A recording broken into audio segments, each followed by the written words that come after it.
Production.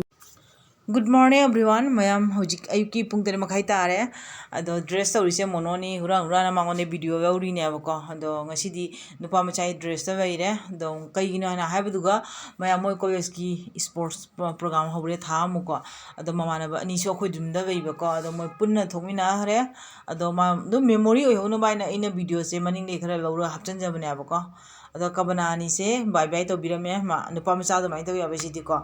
Ado mayam yengsi amagari yeng khara atappa khara masi angang sinane khara tappi abako tabak akogi masaksu jam nusi si angang se khara chu tappa ado mayam moi sat khare hujik aduga mathang mathang kai jinghan baja ado mayam de nganjarake mayam jingna siko mayam chakhara mo hujik ado aigi tabak oisin kige se morok makup ni ko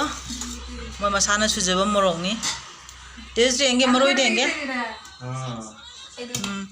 asina moi sambar masala ne abako si adu piro enge daunde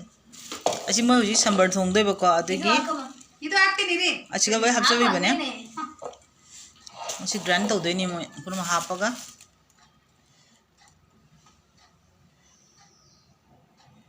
morong ni asina thong doi ne ba ai si jau bi geng hata si uri sina thong doi ni moi sambar se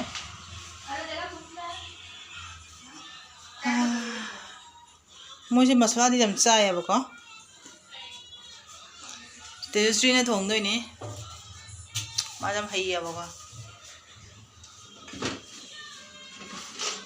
se sina fry to debe ko ai jinga si thaba bai da duga moi jum na famna bai re nga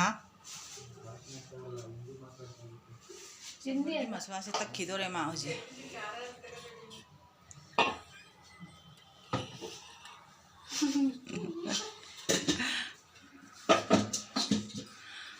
sambar कैसा बनाता है मुझे देख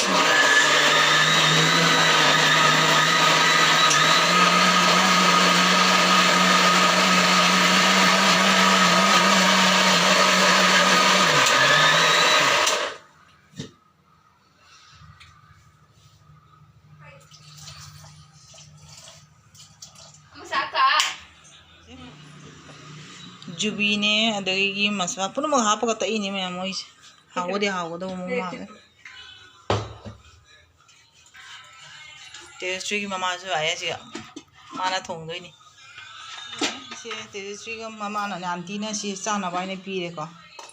असिना अखगी लफोई ने जुबी गा दई चिनी ने तौन सेमनी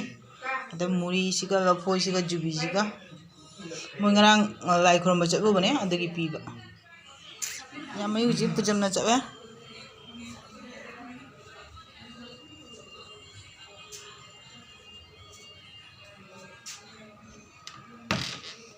हिजम से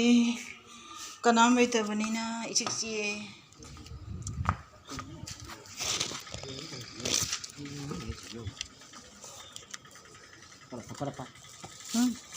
कितना है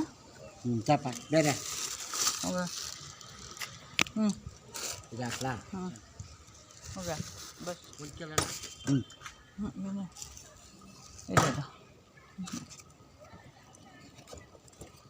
है Tap.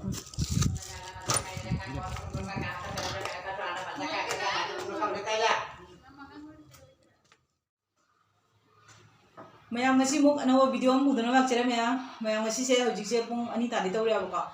ado ma'am ngasi de khesi roina charage khesi roina charage ma'am se asiki mathen ma'am se ko kano ga dingau thong uti jaw dre ma'am ngasi khesi se thabi weire adgi siga tilau khadang weire morok adgi se tanam su weire se sabji khara jawre ade somdana ma'am pakora jawre ko onion gi pakora jawre ma'am asini ngasi gi egi mathel se अद खाइदगी अइना पामजबा मथेलसिना मयाम से सिगी सिंजू सिने आबको ngasi चादोइसे अद सिंजू ngata चाबा नुवाइ थाइना अइना सिगी केनो से खिचड़ी से पुतोरकने आबको मयाम सि खिचड़ी से पुतोरकने अद अइ उजि चाबा होरगे आबको मयाम हाउदि हाउदोरि अद मयाम सिना अखोगी होगी केनोगा लपोइगा देजुबीगा अदगी कइगिनो से संगोंगा अदगी आपल सुखरा जावरे मयाम अदगी केनोनि से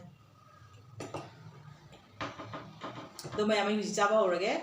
ꯆꯥꯛ ꯆꯥꯗ꯭ꯔꯤꯉꯩꯗ ꯏꯁꯤꯡꯁꯦ ꯈꯅꯥꯎꯁꯦ ꯐꯨꯟꯗꯩ ꯇꯧ ꯌꯥꯕꯀꯣ ꯈꯦꯆꯤ ꯆꯥꯔꯗꯤꯅꯦ ꯑꯗꯨꯅ ꯏꯁꯤꯡꯁꯦ ꯍꯥꯟꯅ ꯄꯨꯊꯣꯔꯛꯏꯅꯦꯕꯀꯣ ꯊꯥꯛꯀꯅꯦꯕꯀꯣ ꯑꯗꯨꯒ ꯃꯆꯟ ꯀꯔꯤ ꯀꯔꯥꯡꯒꯗꯤ ꯌꯥꯎꯗ꯭ꯔꯦ ꯌꯥꯝꯅ ꯃꯌꯥꯝ ꯑꯗꯣ ꯎꯇꯨꯡꯉꯥꯒ ꯃꯣꯔꯣꯛꯀ ꯑꯗ ꯑꯩꯅ ꯀꯩꯅꯣ ꯈꯛꯇꯪ ꯍꯥꯞꯄꯦ ꯒꯥꯖꯔꯁꯨ ꯈꯛꯇꯪ ꯍꯥꯞꯄꯦꯕꯀꯣ ꯃꯌꯥꯝ ꯍꯥꯎꯅꯕ ꯍꯥꯏꯅ ꯑꯗꯨꯗꯒꯤ ꯃꯣꯔꯣꯛ ꯑꯉꯧꯕ ꯆꯅꯥꯅꯤ ꯑꯩꯅ ꯍꯥꯞꯄꯤꯁꯦ ꯆꯅꯥ ꯑꯁꯨꯕ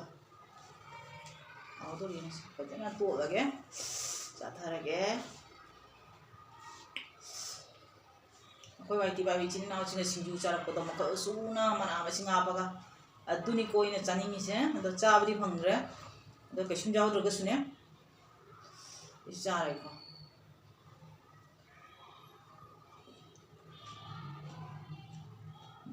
ꯍꯥꯎ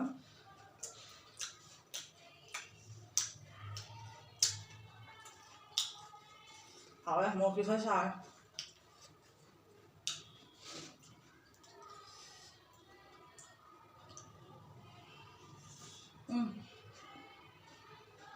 nhà họ đi họ đấy một hơi xài đó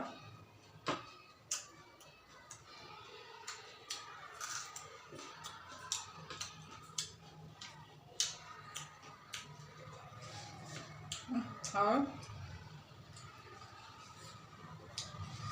ꯃꯌꯥꯝ ꯐꯥꯒꯦꯟꯗꯤ ꯍꯥꯎꯔꯦ ꯀꯩꯅꯣ ꯌꯥꯎꯗ꯭ꯔꯁꯨꯀꯣ ꯑꯩꯅ ꯆꯅꯥ ꯁꯨꯕꯁꯦ ꯐꯖꯅ ꯍꯥꯞꯆꯤꯟꯈ꯭ꯔꯦꯕꯀꯣ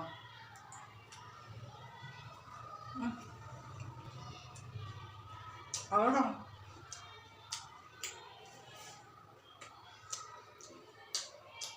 ꯕꯣꯔꯥ ꯃꯆꯤꯗ ꯈꯔ ꯊꯝꯒꯦ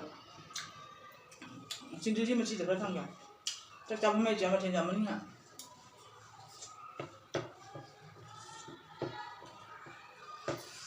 ꯃꯌꯥꯝ ꯈꯦꯆꯤꯁꯦ ꯍꯣꯛꯑꯒꯦꯀꯣ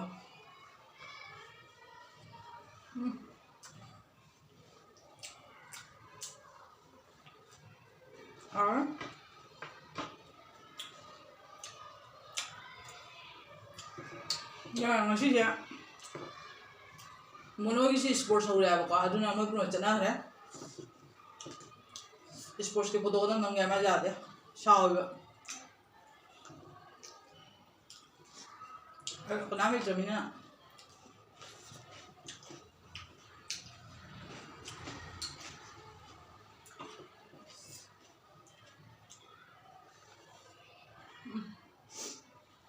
nga buang ang macam lewa sa hawan nga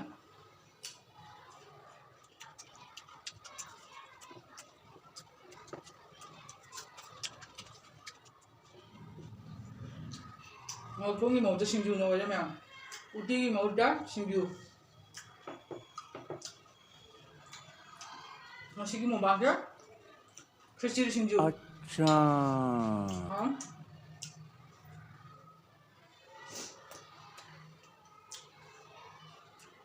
bola ju ba ha ma do mẹ chắc cũng có rồi đó ngọc có thay là cái mà bảo chứ bà đó ở phần ngoài đang in video đến hàng khi bà có gì vậy cái giảm cho nó cái nó tao hồi là hai bị sơ hồi là hai bị đó mẹ mà đôi khi mỗi đứa mà hai đứa khi puja đầu tiên là hai bà con ai đứa muốn ăn gì mà chắc cái này bà con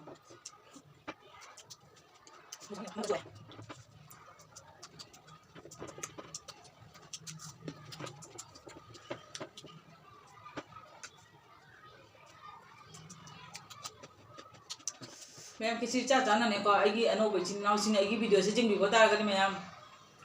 subscribe तो संदिरो मो like तो भी हो बको दो फजे फजे comment जो हाइबी रो आबने को ma'am video जे खंगे etch चत्र सिदा आको देगी व्यू ग मो का द्रे के तो बो खंगे अतो मैम दा हन देगे मैम दको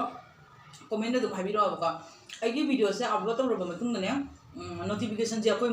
अखोगी मोय मपा दो लाक्ते है अखोई मिस्टर दो लाक्ते है बको अदो मैम कना कना की आइगी सब्सक्राइबर ओरिबा पुनमने नोटिफिकेशन वाइगी लाक्ते है मैम दा हाइबिरो बको अदो करी तौइनो खंगे हदक से नोटिफिकेशन का अक्ता चते ना हायबा एकदम मखा द फ्रीज ओइरबा कनम तौर आइगी वीडियो से मैम अदो खतन सपोर्ट तौबियो मैम